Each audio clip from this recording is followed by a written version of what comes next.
అమ్మా భవానీ లోకాల నేలే ఓంకార రూపమమ్మా, తల్లి నీ మహిమల్ని చూపవమ్మా.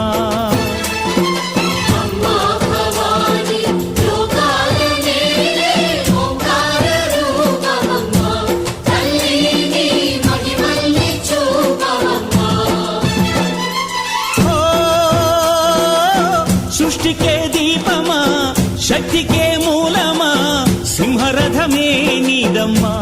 అమ్మ దుర్గమ్మ భక్తులను దీవించుమా.